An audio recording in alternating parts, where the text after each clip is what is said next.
Hello student, मैं हूं Ranjit sir और मैं आपका स्वागत करता हूं सृष्टि यूपी बोर्ड टॉपर्स के ऑनलाइन प्लेटफॉर्म पे, जहां मैं आपको पढ़ाने वाला हूं फिजिक्स पूरे कॉन्सेप्ट के साथ। तो हम लोग पहला चैप्टर देख रहे हैं, वैद्युत आवेश तथा क्षेत्र।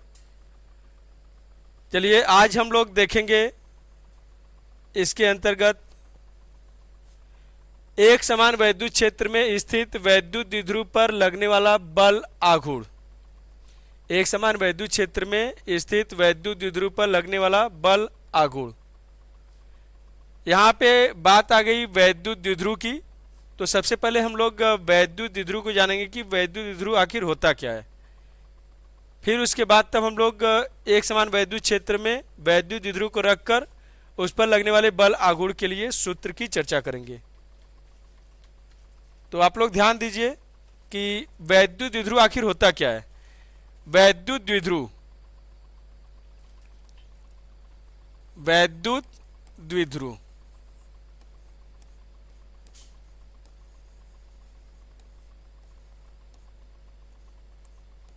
वैद्युत द्विध्रुव क्या होता है? जब दो समान आवेश परिमाण में समान और दिशा में विपरीत, जब दो समान परिमाण तथा दिशा में विपरीत आवेश एक दूसरे से अत्यंत सूक्ष्म दूरी पर स्थित हो। जब दो समान परिमाण परंतु विपरीत प्रकृति के आवेश एक दूसरे से अत्यंत सूक्ष्म दूरी, यहाँ पे देखिए ये माइनस क्यू है और ये प्लस क्यू है, ये दोनों एक दूसरे से अत्यंत ही सूक्ष्म दूरी 2l दूरी पर है।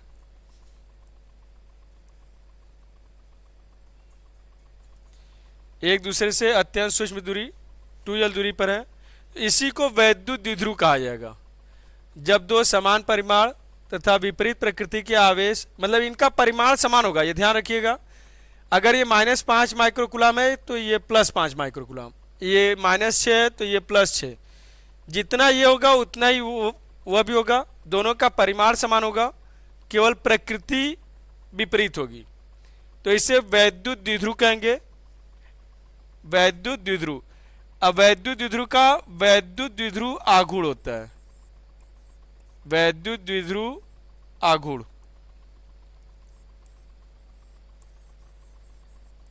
वैद्युत द्विध्रुव आघूर्ण, ये वैद्युत द्विध्रुव आघूर्ण, वैद्युत द्विध्रुव आघूर्ण को स्मॉल p से दिखाया जाता है, छोटा वाले p से। वैद्युत द्विध्रुव आघूर्ण यह किसी एक आवेश का परिमाण, किसी भी एक आवेश का परिमाण तथा दोनों आवेशों के बीच की दूरी, किसी एक आवेश का परिमाण तथा दोनों आवेशों के बीच की दूरी के गुणनफल को ही वैद्युत द्विध्रुव आघूर्ण कहते हैं। किसी एक आवेश का परिमाण तथा दोनों आवेशों के बीच की दूरी के गुणनफल को ही वैद्युत द्विध्रुव आघूर्ण कहते हैं। आप लोग वैद्युत द्विध्रुव का एग्जाम्पल समझ सकते हैं। HCl, HCl हो गया, NH3 हो गया, H2O हो गया।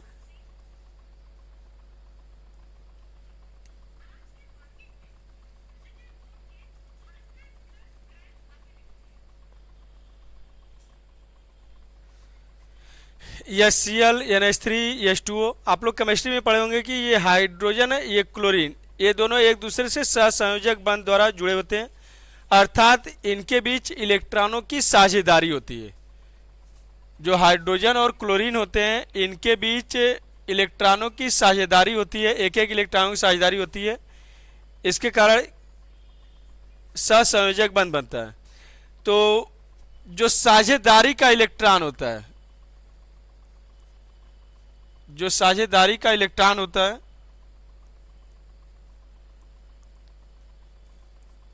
ये साझेदारी का इलेक्ट्रॉन ज़्यादातर क्लोरीन के नज़दीक रहता है। तो क्लोरीन के नज़दीक होने के कारण हाइड्रोजन पर आंशिक धन आवेश और क्लोरीन पर आंशिक ऋण आवेश आ जाता है। यही है वैद्युत द्विध्रुव। इन्हीं में वैद्युत द्विध्रुव होता है। HCl, NH3, H2O, ये सब वैद्युत द्विध्रुव के एग्जाम्पल हैं। वैद्युत द्विध्रुव का एक वैद्युत द्विध्रुव आघूर्ण होता है। वह किसके बराबर होता है?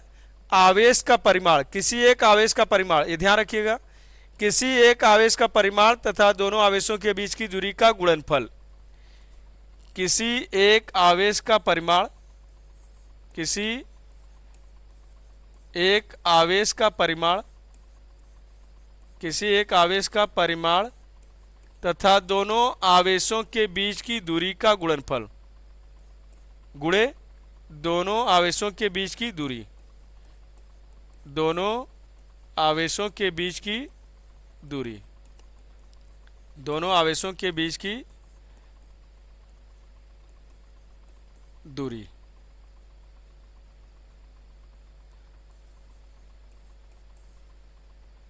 ये किसी एक आवेश का परिमाण तथा दोनों आवेशों के बीच की दूरी के गुणनफल को ही हम लोग वैद्युत द्विध्रुव आघूर्ण कहेंगे। वैद्युत द्विध्रुव आघूर्ण सदिश राशि होती है, ध्यान रखिएगा। इसका जो मात्रक है वैद्युत द्विध्रुव आघूर्ण का मात्रक, P का मात्रक, अगर P के मात्रक की बात करेंगे, आवेश का मात्रक कूलाम और दूरी का मात्रक होता है मीटर, तो इसलिए कूलाम मीटर, ये हो गया वैद्युत द्विध्रुव आघूर्ण का मात्रक।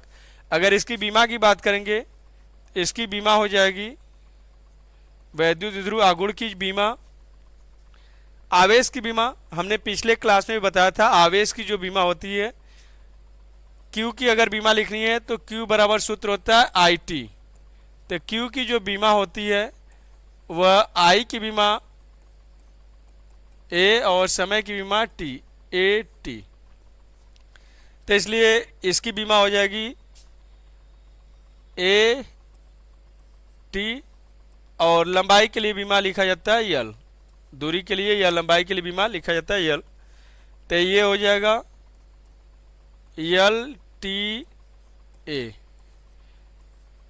ये वैद्युत द्विध्रुव आघूर्ण की बीमा हो जाएगी LTA या ATL, जैसा भी आप लोग याद रखें। वैद्युत द्विध्रुव आघूर्ण सदिश राशि, हमने बताया वैद्युत द्विध्रुव आघूर्ण ये सदिश राशि होता है। इसकी जो दिशा है, इसकी दिशा दोनों आवेशों को मिलाने वाली अक्ष, ये दोनों आवेशों को जो मिलाने वाली अक्ष है उसी के अनुदिश से ऋण आवेश से धन आवेश की ओर होता है, ध्यान रखिएगा। वैद्युत द्विध्रुव आघूर्ण की जो दिशा होती है वह ऋण आवेश से धन आवेश की ओर होती है, मतलब negative charge to positive charge, और दोनों आवेशों को मिलाने वाली अक्ष के अनुदिश, दोनों आवेशों को मिलाने वाली अक्ष के अनुदिश, दोनों आवेशों को, दोनों आवेशों को मिलाने वाली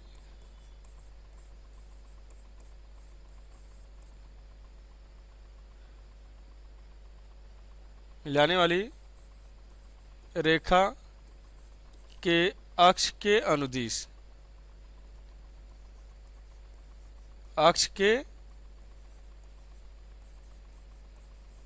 अनुदिश ऋण आवेश से धन आवेश की ओर, हमेशा इसकी दिशा माइनस आवेश से प्लस आवेश की ओर ही होता है। तो ये हम लोग वैद्युत द्विध्रुव और वैद्युत द्विध्रुव आघूर्ण के बारे में जान गए। P बराबर Q इंटू 2L, अर्थात जहाँ पे Q इंटू 2L आएगा हम लोग वहाँ पे P का प्रयोग करेंगे। तो ये वैद्युत द्विध्रुव आघूर्ण सदिश राशि है, इसलिए इसके ऊपर हम लोग तीर लगाकर प्रदर्शित करते हैं। वैद्युत द्विध्रुव हमने बता दिया, जब दो समान परिमाण तथा विपरीत प्रकृति के आवेश एक दूसरे से अत्यंत सूक्ष्म दूरी पर होते हैं तो उसे वैद्युत द्विध्रुव आघूर्ण कहते हैं। एग्जाम्पल HCl, NH3, H2O इत्यादि। अब वैद्युत द्विध्रुव आघूर्ण किसी एक आवेश का परिमाण, किसी एक आवेश का परिमाण तथा दोनों आवेशों के बीच की दूरी के गुणनफल को ही वैद्युत द्विध्रुव आघूर्ण कहते हैं। वैद्युत द्विध्रुव आघूर्ण का मात्रक कूलाम मीटर और बीमा LTA, यह सदिश राशि है और इसकी दिशा, मेन इसी की दिशा ही ध्यान रखना है, क्योंकि वैद्युत द्विध्रुव कार्य अच्छी स्थिति और निरक्षी स्थिति में वहाँ पे दिशा की आवश्यकता होगी, तो दिशा हमेशा बताएंगे ऋण आवेश से धन आवेश की ओर। इसकी दिशा हमेशा ऋण आवेश से धन आवेश की ओर ही होती है। तो ये हो गया। अब हम लोग वैद्युत द्विध्रुव आघूर्ण वैद्युत द्विध्रुव भी जान समझ गए। तो हम लोग देखेंगे एक समान वैद्युत क्षेत्र में स्थित वैद्युत द्विध्रुव पर लगने वाला बल आघूर्ण का सूत्र। एक समान वैद्युत क्षेत्र होगा, यहाँ पे नाम से ही पता चल रहा है एक समान वैद्युत क्षेत्र होगा। एक समान वैद्युत क्षेत्र में कोई वैद्युत द्विध्रुव स्थित होगा। एक समान वैद्युत क्षेत्र में कोई वैद्युत द्विध्रुव स्थित होगा। उस वैद्युत द्विध्रुव पर लगने वाले बल आघूर्ण के लिए ही हम लोग सूत्र उत्पन्न करेंगे। यह है एक समान वैद्युत क्षेत्र।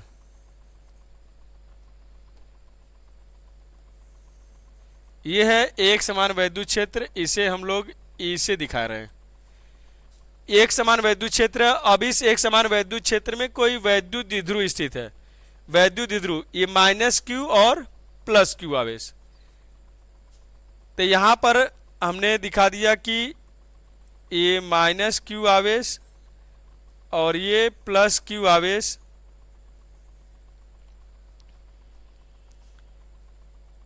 माइनस क्यू और प्लस क्यू आवेश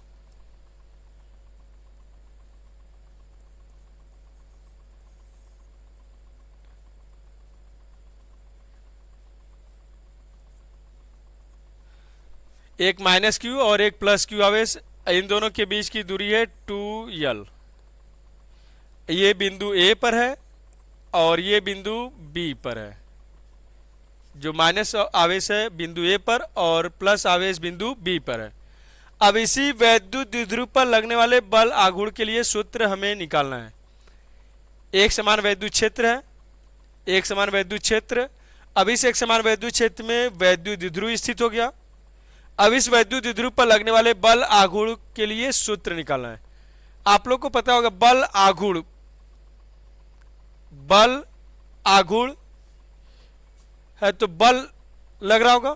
अब वो बल कहां से लग रहा है, ये ध्यान दीजिए, ये प्लस क्यू आवेश है, ये धन आवेश है और ये ऋण आवेश है। ये दोनों आवेश वैद्युत क्षेत्र में स्थित है। तो जब कोई आवेश किसी वैद्युत क्षेत्र में स्थित होता है तो उस पर वैद्युत बल कार्य करता है। हमने बताया था पिछले क्लास में कि धन आवेश पर लगने वाला जो वैद्युत बल होता है वैद्युत क्षेत्र की दिशा में होता है।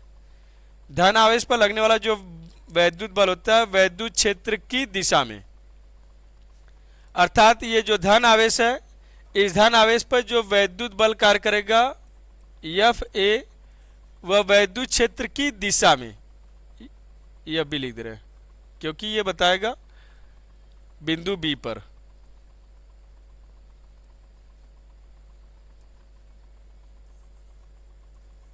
यह बी, क्योंकि यह बिंदु बी पर क्यू आवेश है तो इस पर लगने वाले विद्युत बल को यह बी से दिखा रहे हैं।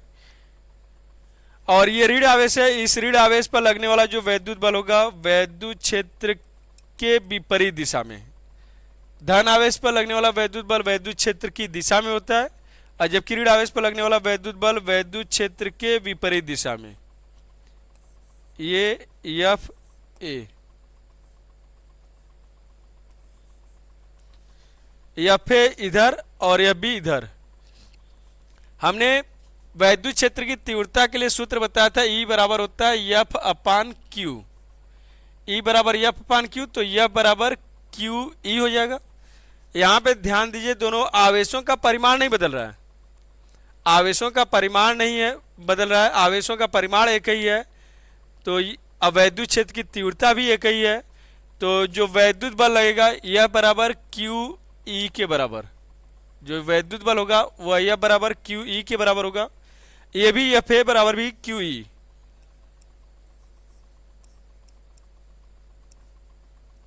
एफ बी बराबर भी क्यू ई और एफ ए भी बराबर भी क्यू ई। एफ ए और एफ बी दोनों का परिमाण समान है, दिशा विपरीत है। ये वैद्युत क्षेत्र की दिशा में है और ये वैद्युत क्षेत्र के विपरीत दिशा में है। तो यहां पर हम दिखा रहे हैं चूंकि एफ ए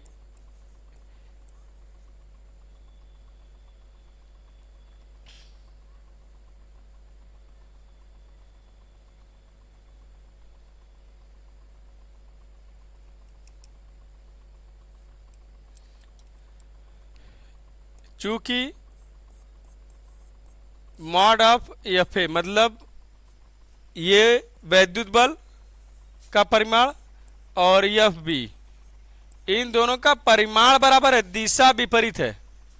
दोनों का परिमाण बराबर है, दिशा विपरीत है। थोड़ा सा इसे ऊपर कर दे रहे हैं। जब दो बल जिनका परिमाण बराबर हो, दिशा विपरीत हो, तो वे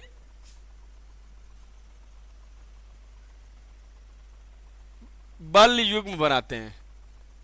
वे बल युग्म बनाते हैं। इसे डिवाइड कर दे रहे हैं ताकि इस तरफ न जाएं हम लोग। जब दो बल जिनका परिमाण बराबर दिशा विपरीत होता है तो वे बल युग्म बनाते हैं। अब बल युग्म का प्रभाव होता है पिंड को घुमाने का, अर्थात बल युग्म के प्रभाव में पिंड पर बल आघूर्ण कार्य करता है। तो बल आघूर्ण होता है कोई एक बल गुणे दोनों बलों के बीच की लंबवत दूरी। जैसे यहाँ पे हम दिखा दें, अगर एक बल इधर है और एक बल इधर है, ये दोनों बल परिमाण में बराबर हैं, दिशा में विपरीत है और इनकी क्रिया रेखा एक दूसरे से कुछ दूरी पर है। इनकी क्रिया रेखा एक दूसरे से कुछ दूरी पर हो तो ये बल युग्म बनाते हैं। अब बल युग्म का प्रभाव होता है पिंड को घुमाने का। ये इसे या तो क्लॉकवाइज घुमाएंगे या तो एंटी क्लॉकवाइज। तो यहाँ पे बल आघूर्ण कार्य करेगा। बल आघूर्ण को टाउ से दिखाया जाता है। ये बल आघूर्ण होता है कोई एक बल गुणे दोनों बलों के बीच की लंबवत दूरी। बल आघूर्ण का जो परिमाण होगा किसी एक बल का मान गुणे दोनों बलों के बीच की लंबवत दूरी। ये ध्यान रखिएगा, लंबवत दूरी। तो बल आघूर्ण टाउ बराबर होता है एफ इंटू डी।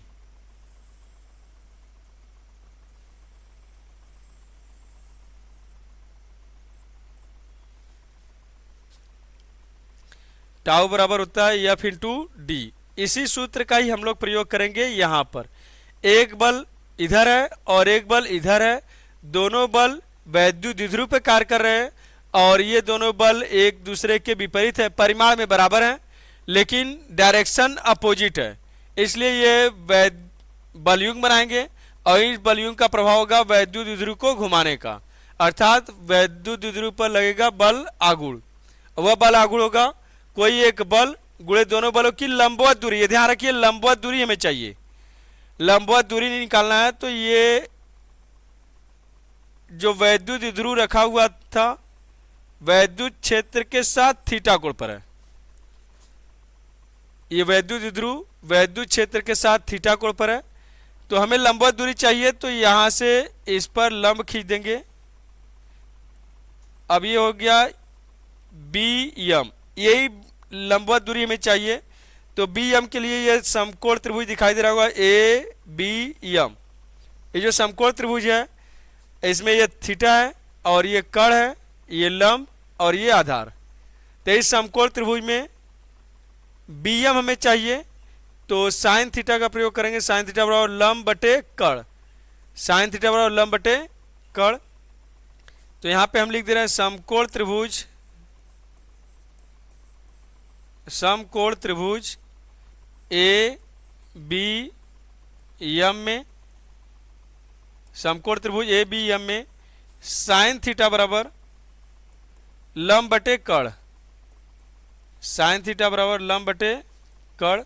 लंब है बी एम, लंब बी एम और कर्ण है 2l। तो बी एम बराबर हो जाएगा 2l sine theta. B M बराबर हो जाएगा 2l sine theta. B M बराबर हो जाएगा 2l साइन थीटा। अर्थात जहां पे बी एम आएगा वहां पे हम लोग लिखेंगे 2l साइन थीटा। जहां बी एम आएगा वहां पे लिखा जाएगा 2l साइन थीटा और जहां एफ ए या एफ बी आएगा उसके स्थान पे क्यू ई लिखेंगे।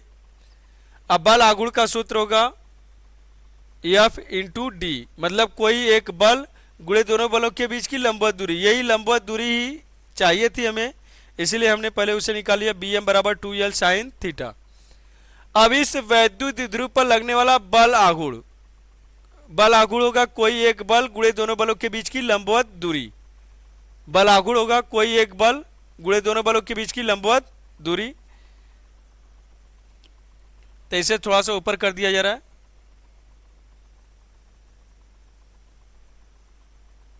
हाँ ध्यान दीजिए, वैद्युत द्विध्रुव पर लगने वाला बल आघूर्ण, वैद्युत द्विध्रुव पर लगने वाला बल आघूर्ण, वैद्युत द्विध्रुव पर लगने वाला बल आघूर्ण। तो वैद्युत द्विध्रुव पर लगने वाला जो बल आघूर्ण होगा किसी एक बल का परिमाण किसके बराबर होगा? किसी एक बल का परिमाण, किसी एक बल का परिमाण, किसी एक बल का परिमाण गुणे दोनों बलों के बीच की लंबवत दूरी। हमने जो लंबवत दूरी दिखाया था वही, गुणे दोनों बलों के बीच की लंबवत दूरी, दोनों बलों के बीच की लंबवत दूरी, दोनों बलों के बीच की लंबवत दूरी। कोई एक बल गुणे दोनों बलों के बीच की लंबवत दूरी। बल आघूर्ण को हम लोग दिखाएंगे टाउ से, बल आघूर्ण को टाउ से दिखाया जाएगा। किसी एक बल का परिमाण, किसी एक बल का परिमाण मतलब चाहे एफ ए लिखें चाहे F B, mod of F A F B into दोनों बलों के बीच की लंबवत दूरी है बी एम। इसलिए पहले ये एफ ए और एफ बी इसलिए बताया गया पहले क्योंकि एफ ए हमें चाहिए और बी एम चाहिए, इसलिए इनको पहले ही निकाल दिया गया। अब बल आघूर्ण भी पहले बता दिया गया कि आखिर बल आघूर्ण होता क्या है। तो टाउ बराबर किसी एक बल का परिमाण, किसी एक बल का परिमाण एफ ए का मान किसके बराबर है? क्यू ई के बराबर। अब गुणे दोनों बलों के बीच की लंबवत दूरी है 2l sine theta, 2l sine theta. अब ये q इंटू 2l हमने पहले ही बताया, ये q into 2l this is p, q into 2l। इसलिए पहले वैद्युत द्विध्रुव आघूर्ण बताना पड़ा क्योंकि जहाँ पे q इंटू 2l है उसी के स्थान पे हम लोग p लिखेंगे। वैद्युत द्विध्रुव आघूर्ण, वैद्युत द्विध्रुव आघूर्ण किसी एक आवेश का परिमाण तथा दोनों आवेशों के बीच की दूरी के गुणनफल को वैद्युत द्विध्रुव आघूर्ण कहते हैं। तो यहाँ पे हम लिख दे रहे हैं q इंटू 2l, अब इसके साथ e साइन थीटा, यही q इंटू 2l को हम लोग लिखेंगे p। यहाँ पे दिखा दे रहे हैं चूंकि हम लोग जानते हैं, हमें पहले से ही बताया जा चुका है कि q into 2l equal to p। तो यहाँ पे q इंटू 2l के स्थान पे लिखेंगे p। तो टाउ बराबर हो जाएगा p e साइन थीटा। यही है वैद्युत द्विध्रुव पर लगने वाला बल आघूर्ण का सूत्र। एक समान वैद्युत क्षेत्र में स्थित वैद्युत द्विध्रुव पर लगने वाले बल आघूर्ण का यही सूत्र है। एक समान वैद्युत क्षेत्र में स्थित वैद्युत द्विध्रुव पर लगने वाले बल आघूर्ण का यही सूत्र है। एक समान वैद्युत क्षेत्र में स्थित वैद्युत द्विध्रुव पर लगने वाले बल आघूर्ण का यही सूत्र है, टाउ बराबर पी ई साइन थीटा। अब चूंकि वैद्युत द्विध्रुव आघूर्ण सदिश राशि है, जो वैद्युत द्विध्रुव आघूर्ण होता है वह सदिश राशि है और वैद्युत क्षेत्र की तीव्रता भी सदिश राशि है। अब बल आघूर्ण भी सदिश राशि है, तो P भी सदिश, E भी सदिश और टाउ भी सदिश, अर्थात इन दोनों के बीच जो गुणा है P और E के बीच जो गुणनफल है वह क्रॉस प्रोडक्ट है। तो टाउ बराबर लिख सकते हैं हम लोग P cross E, A cross B बराबर AB sine theta, P cross E बराबर PE साइन थीटा। ये वेक्टर प्रोडक्ट है। टाउ बराबर vector P cross vector E, जैसे A क्रॉस B बराबर होता है AB sine theta, A cross B बराबर A B sine theta same उसी तरह इंटू एन कैप। उसी तरह पी साइन थीटा को हम लोग लिख सकते हैं पी क्रॉस ई, तो टाउ बराबर पी साइन थीटा। अभी जो बल आघूर्ण का मान है वह डिपेंड करेगा थीटा के मान पर, तो इसके लिए कुछ विशेष है जिसे यहाँ पे बता दिया जा रहा है। आप लोग ध्यान देंगे, यदि theta, if theta will B zero, theta का मान जीरो, थीटा का मान जीरो का मतलब जो वैद्युत द्विध्रुव होगा वह वैद्युत क्षेत्र, थीटा का मान जीरो होगा कब, जब ये प्लस क्यू आवेश इधर और माइनस क्यू आवेश इधर, वैद्युत क्षेत्र की दिशा में ही होगा तब। तो जब थीटा का मान जीरो होगा, if theta equal to zero, तो साइन जीरो का मान आप लोग जानते हैं कि जीरो होता है। थीटा का मान जीरो तो साइन जीरो का मान जीरो। अब सूत्र से हम लोग देखेंगे टाउ बराबर पी ई साइन जीरो। अब ये साइन जीरो तो पूरा जीरो हो जाएगा, अर्थात वैद्युत द्विध्रुव पर कोई भी बल आघूर्ण कार्य नहीं करेगा। अगर थीटा का मान जीरो होगा तो साइन जीरो का मान जीरो, अर्थात वैद्युत द्विध्रुव पर कोई भी बल आघूर्ण कार्य नहीं करेगा, उस पर लगने वाले बल आघूर्ण का मान शून्य होगा। Second condition, if theta will B 90, theta will B 90 का मतलब जो वैद्युत द्विध्रुव रखा होगा वैद्युत क्षेत्र के लंबवत रखा होगा। थीटा का मान 90 डिग्री का मतलब वैद्युत द्विध्रुव वैद्युत क्षेत्र के लंबवत होगा। तो जब लंबवत होगा तो साइन 90 का मान, साइन 90 का मान होता है 1, साइन 90 का मान 1 होता है। हम लोग सूत्र में रखेंगे, सूत्र से टाउ बराबर पी ई साइन 90, टाउ बराबर पी ई साइन 90, साइन 90 का मान 1, तो टाउ बराबर पी ई उस समय जो वैद्युत द्विध्रुव पर बल आघूर्ण कार्य करेगा वह मैक्सिमम होगा। तो जो मैक्सिमम बल आघूर्ण कार्य करता है जब वैद्युत द्विध्रुव वैद्युत क्षेत्र के लंबवत स्थित होता है तब। अगर आपसे पूछा जाए वैद्युत द्विध्रुव पर लगने वाला बल आघूर्ण का मान मैक्सिमम कब होगा, जब वैद्युत द्विध्रुव वैद्युत क्षेत्र के लंबवत स्थित होगा तब। थीटा का मान 90 होगा, साइन 90 का मान 1 होगा, और उस समय जो बल आघूर्ण कार्य करेगा वह मैक्सिमम होगा। थर्ड कंडीशन है, if theta will be 180, sine 180, theta का मान 180, तो साइन 180 का जो मान होता है वह भी जीरो होता है। साइन 180 का भी मान जीरो, थीटा का साइन जीरो का भी मान जीरो, तब पुनः बल आघूर्ण का मान शून्य होगा। तो मैक्सिमम बल आघूर्ण तभी कार्य करेगा जब थीटा का मान 90 होगा तब। तो ये था वैद्युत द्विध्रुव, एक समान वैद्युत क्षेत्र में स्थित वैद्युत द्विध्रुव पर लगने वाले बल आघूर्ण के लिए सूत्र टाउ बराबर पी साइन थीटा या टाउ बराबर पी क्रॉस ई। अब हम लोग आगे नेक्स्ट वीडियो में देखेंगे वैद्युत द्विध्रुव के कारण किसी बिंदु पर वैद्युत क्षेत्र की तीव्रता के लिए सूत्र। इसका आप लोग चाहे तो स्क्रीनशॉट ले सकते हैं,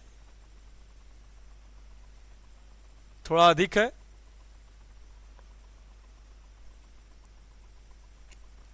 चलिए मिलते हैं नेक्स्ट वीडियो में, थैंक यू।